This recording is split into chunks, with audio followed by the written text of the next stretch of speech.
remember.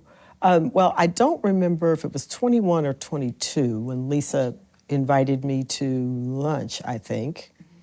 And I had known Lisa because I think every piece of real estate that we have ever, bought, sold, she did our title work. But Lisa and my husband have known each other since high school. So I, hadn't gotten to know her, that well, but of course I accepted the invitation to lunch and we start talking. She tells me, what she's thinking about and, I'm intrigued, I'm interested. I understood the value, the benefit of community banks over some of the larger corporate banks from a personal standpoint and from a business standpoint, right?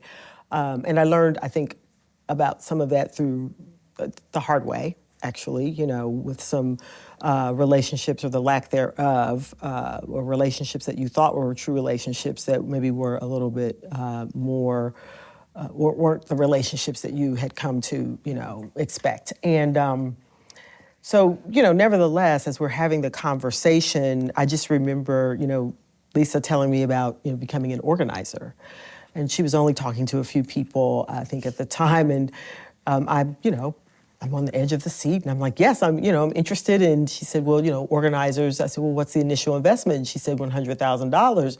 And I remember I was like, keep a straight face. Just keep a straight face. Is that all? 100%? Right? Okay. Yeah, take a breath.